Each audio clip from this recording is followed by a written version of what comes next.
Bandung, tak sampai 5 km ke tenggara, melalui lapangan terbang Andir, jalan raya pos sampai ke Bandung, di sebuah dataran tinggi bekas kawah purba, ketinggian rata-rata 700 meter di atas permukaan laut.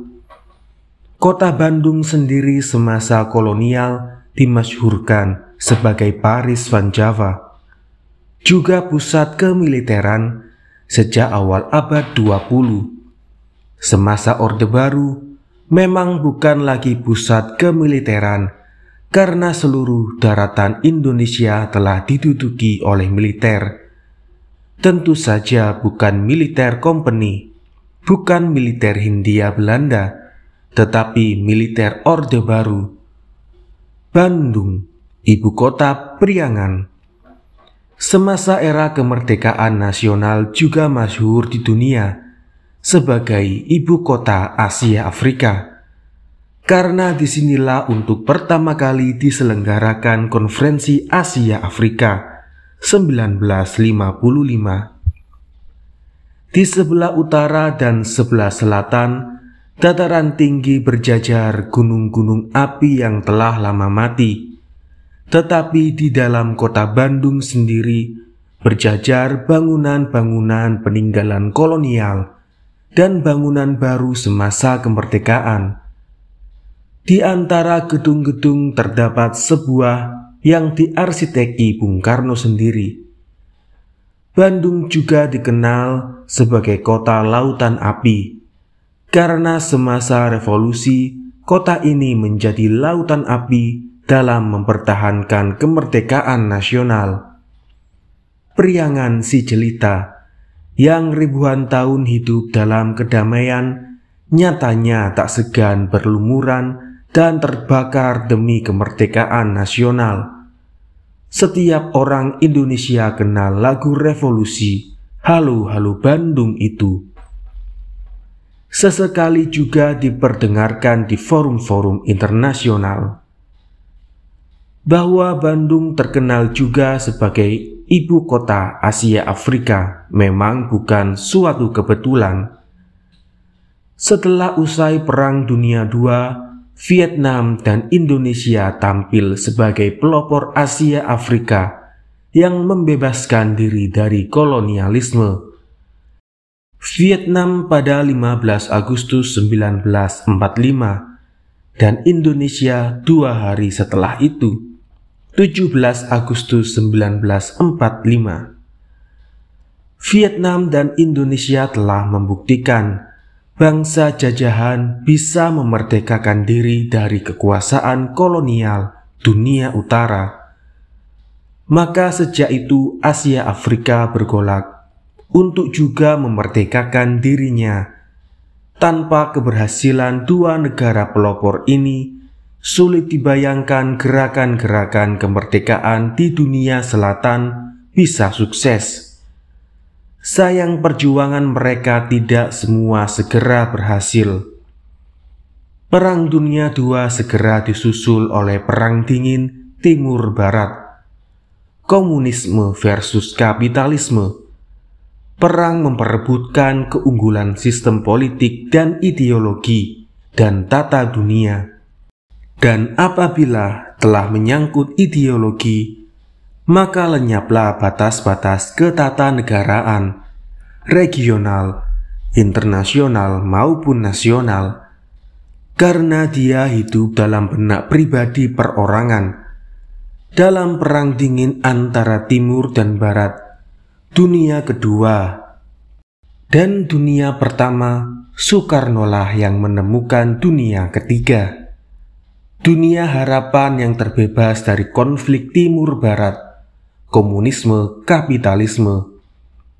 Konsekuensi dari penemuan Dunia Ketiga adalah mengkonsolidasi semua gerakan kemerdekaan di Asia Afrika dan mengabarkan dampak Perang Dingin yang menjalari seluruh dunia.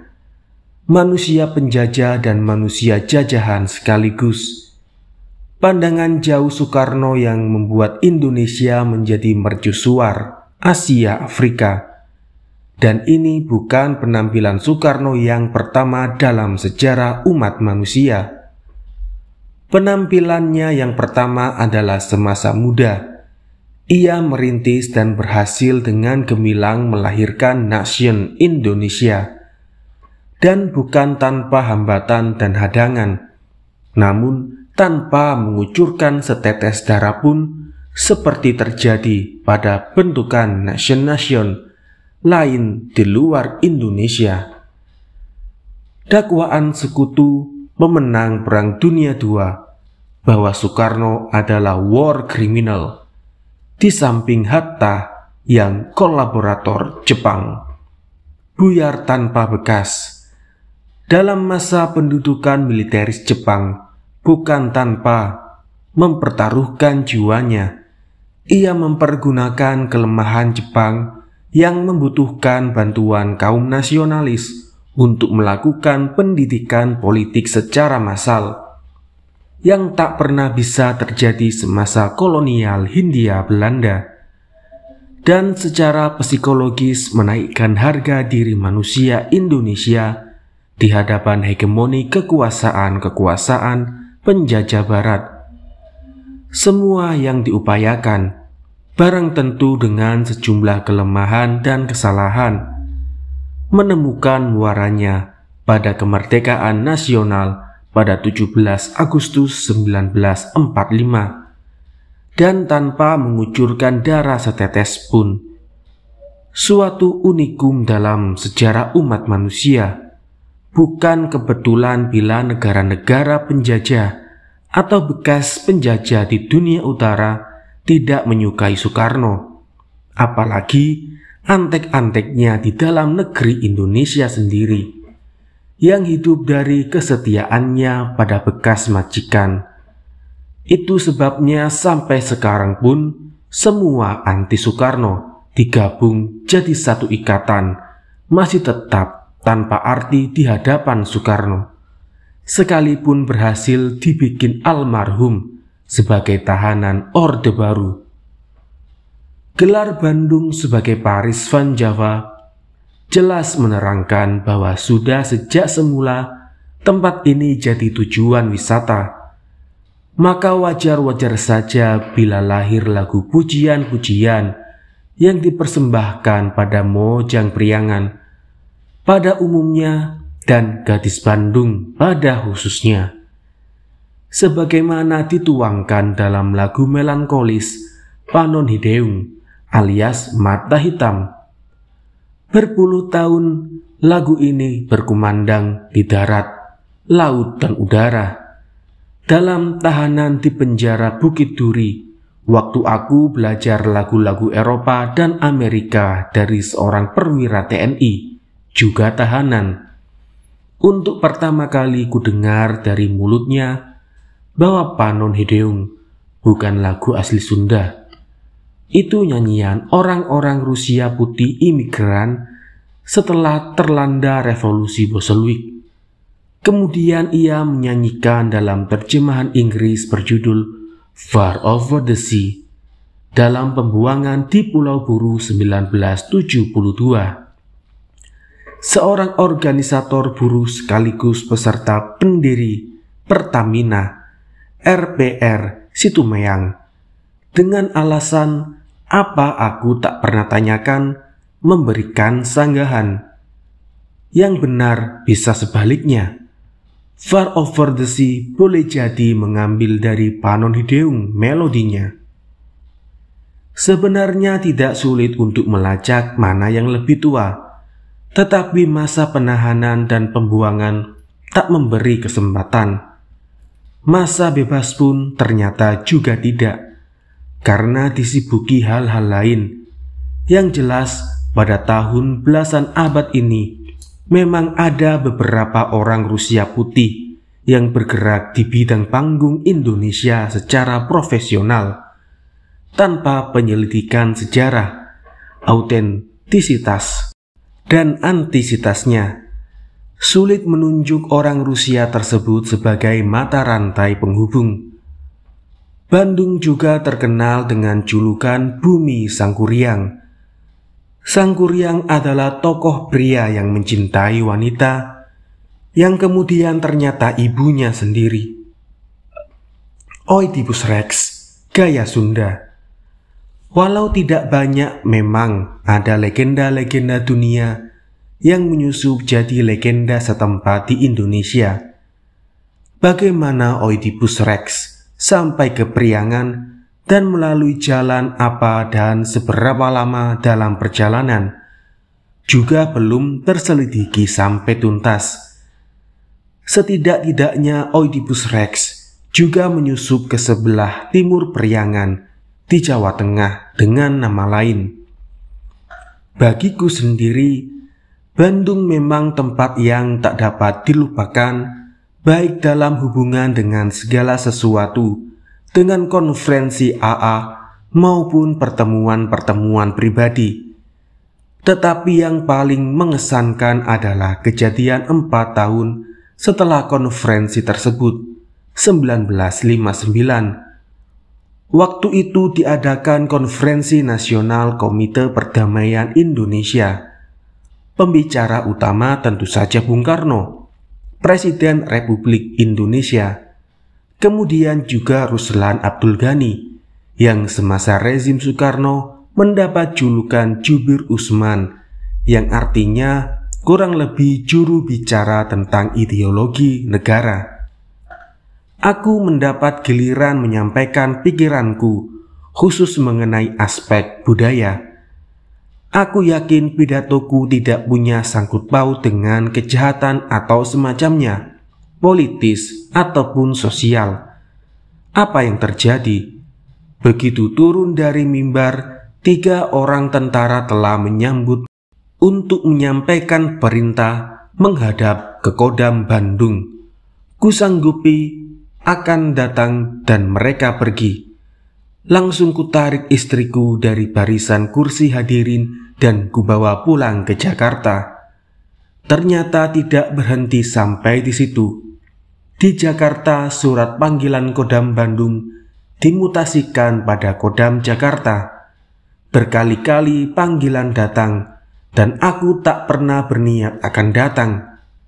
Beberapa minggu setelah konferensi tersebut, kuterima surat lain dari Komite Perdamaian Indonesia. Menurut keputusan konferensi, aku diangkat jadi anggota Dewan Ketua Komite.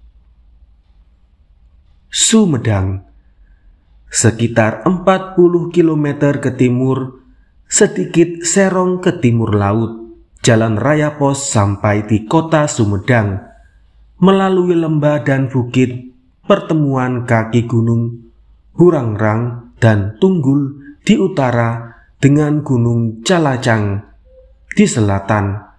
Mayor William Thorne, militer Inggris yang untuk pertama kali mengunjungi tempat ini, dalam laporannya pada 1815 menulis kesan pertamanya secara singkat. Keindahan tanah-tanah pertanian dan perkebunannya membentangi bukit-bukit dan lembahnya yang sangat subur, sambung menyambung dalam suatu keanekaan yang jelita dan menambat hati, membentuk pemandangan yang sangat memuaskan. Penduduknya berkulit lebih cerah dengan wajah lebih lembut daripada di bagian-bagian lain Pulau Jawa. Wanitanya pun bersosok menarik dan beberapa di antaranya sangat cantik. Dendles dalam pembangunan jalan raya pos menghadapi banyak kesulitan dengan penguasa pribumi setempat, terutama dalam melaksanakan bagian cadas atau jurang pangeran. Penduduk Sumedang bangga pada perlawanannya ini. Untuk mengenangkannya telah didirikan patung Pangeran Kornel berhadapan dengan Dendles. Dalam berjabatan tangan, Pangeran Kornel memberikan tangan kirinya, sedang tangan kanannya memegang hulu keris. Dalam pembikinan jalan inilah untuk pertama kali ada angka jumlah korban yang jatuh, 5.000 orang. bahwa angka yang diberikan begitu bulatnya telah menunjukkan tidak rincinya laporan, hanya taksiran. Mungkin kurang, mungkin lebih. Setidak-tidaknya ini adalah genosida tidak langsung demi pembangunan, demi kelangsungan penjajahan dan kebesaran, kekayaan, dan kemajuan Eropa. Genosida tidak langsung, ya, karena memang ada genosida langsung yang membuat sejarah Belanda di Indonesia benar-benar membikin tangan nasionalnya berlumuran darah. Genosida langsung ini pertama-tama dilakukan Jan Pieterszoon, pendiri Batavia itu, di Pulau Banda, dimulai pada 8 Maret 1621 dan selesai pada 11 Maret tahun itu juga, yang semasa VOC dirayakan setiap tahun sebagai kemenangan Orde VOC. Penduduk yang lepas dari genosida melarikan diri ke pulau-pulau lain. Pulau Banda menjadi kosong tanpa penduduk untuk memelihara kebun-kebun pala dan cengkeh penduduk yang mereka rampok dan rayah. VOC mendatangkan tenaga kerja budak belian. Berapa orang yang telah jadi korban genosida KON? Tidak pernah ada angka disebut siapa-siapa korbannya. Dalam sejarah, nama-nama rakyat yang dikorbankan tidak pernah tercatat, apalagi waktu itu dunia belum mengenal Pancasila dengan salah satu silanya, kemanusiaan yang adil dan beradab.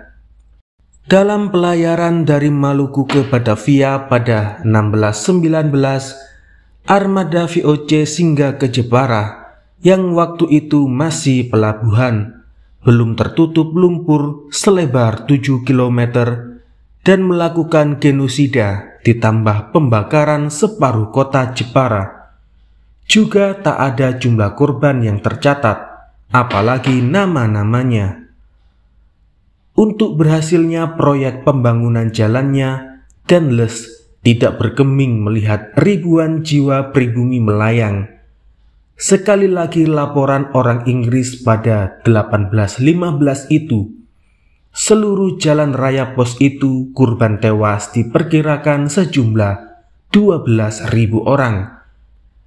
Jadi Marsekal Gubernur Jenderal itu meneruskan genosida tak langsung itu demi pembangunan.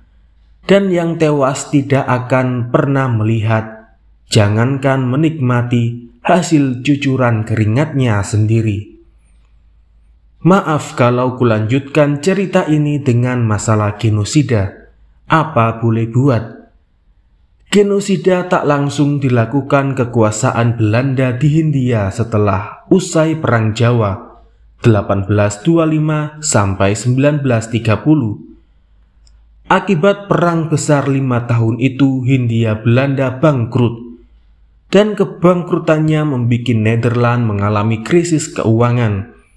Gubernur Jenderal Van de Bos memberlakukan kulturstelsel alias tanam paksa, tak lain dari petani yang dikerahkan untuk kerja paksa di banyak daerah demi panen komoditi untuk membiayai penjajahan dan penjajah. Ribuan petani Jawa tewas kelaparan karena tak sempat menggarap sawah dan ladangnya sendiri. Tentu saja keluarganya juga ikut tewas, digerobokan sampai-sampai orang tak sempat menguburkan para korban. Bila diingat bahwa setiap muslim berkewajiban mengurus mayat siapapun sampai ke kuburnya, dapat dibayangkan betapa desa-desa tersapu oleh maut. Genosida tak langsung ini harus diteruskan dan memang ada hasilnya. Nederland bukan saja lolos dari krisis keuangan, juga mampu membangun jalan kereta api. Pernah pada tahun 60-an kutulis karangan tentang jumlah hutang Nederland pada Indonesia yang berasal hanya dari kulturstelsel itu saja, dan tanpa diperhitungkan bunganya selama 1,5 abad. Sayang tak ada sambutan baik di Indonesia sendiri, apalagi di Nederland. Genosida langsung malah terjadi pada abad 20.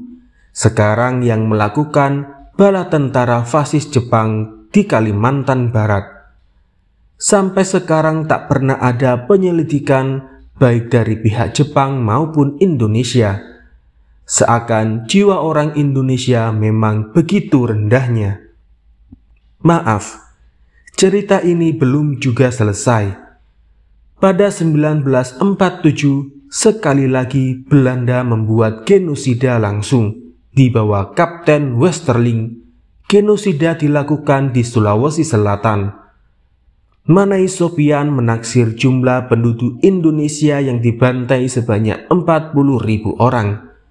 Sekali ini ada komisi melakukan penelitian.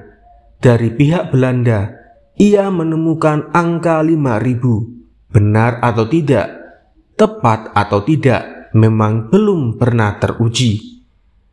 Yang jelas tidak pernah ada daftar nama dan alamat mereka yang telah dibikin jadi almarhum.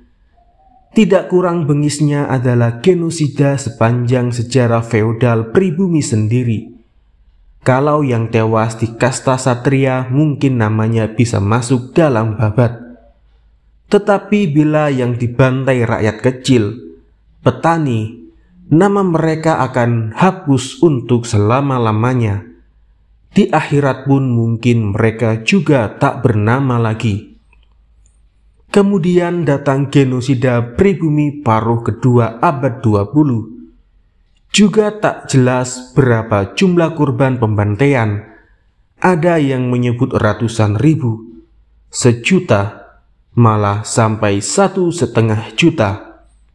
Ini adalah genosida untuk mendirikan Orde Baru, yang oleh sementara kalangan Barat dianggap sebagai berita baik. Memang berita baik bagi modal raksasa internasional untuk membangun neokolonialisme di bumi Indonesia. Juga tak pernah ada daftar nama dibikin. Malah komite fact-finding yang dibentuk Bung Karno untuk mendapatkan angka pasti, hanya angka, belum lagi daftar nama, dari para pewenang setempat hanya mendapat angka-angka tidak seberapa. Memang, ingat pada Sumedang langsung pikiranku melayang pada sederet genosida, langsung atau tidak langsung, yang pernah dilakukan di bumi tanah airku. Sekali lagi, maaf. Malah masih ada yang perlu ditambahkan, genosida yang dilakukan terhadap para tahanan politik yang sudah tak berdaya di penjara-penjara, yang semestinya menjadi tanggung jawab yang menahan. Berapa tahanan politik hilang dari tempat penahanannya karena jiwanya dikehendaki orang-orang tertentu karena motif pribadi. Tidak pernah tercatat apa motif pribadi itu. Umumnya karena merasa Orde Lama tidak pernah menang dalam kompetisi politik. Dan dalam era Orde Baru atau Horde Baru, justru orang-orang yang menjadi beruntung adanya peristiwa September 1965 yang justru paling keras mengutuknya. Pernyataan wajah dan watak munafik yang melodramatis dan tragis komis sekaligus. Karang Sembung meninggalkan Sumedang yang membuat kenangan terjerumus pada daftar kelabu dalam sejarah manusia Indonesia dan kemanusiaan sejagat itu. Jalan raya Pos Denles menjulur berkelok dan bertikung ke timur lebih kurang 100 km ke Karang Sembung. Titik akhir tahap pertama pembangunan jalan ini. Sepanjang jalan tanahnya subur luar biasa. Semasa VOC, penduduknya masih sedikit. Kebun-kebun kopi berkembang luar biasa. Juga padi-padian, apalagi buah-buahan dan sayuran. Tempat ini dipilih Dendles karena sebelum ia berkuasa telah menjadi pusat pergudangan komoditi, yang dari sini diangkuti melalui darat ke Karawang atau diteruskan juga lewat darat ke Batavia, dan bisa melalui Sungai Cimanis ke Teluk Cirebon untuk melanjutkannya melalui angkutan laut ke Batavia. Bahkan Cirebon saja. Sebelum jalanan ke Karangsembung selesai sepenuhnya, residen Cirebon dulu ditulis dan dieja Cirebon, memohon pada Dendles agar pembangunan diteruskan sampai ke ibu kota keresidenan Cirebon, dan Dendles cukup hanya dengan mengangguk. Dengan hapusnya kultur stelsel dan monopoli Hindia Belanda, kemudian disusul dengan dihapusnya kopi stelsel, Karangsembung kehilangan vitalitasnya, terdesak oleh kota pelabuhan Cirebon.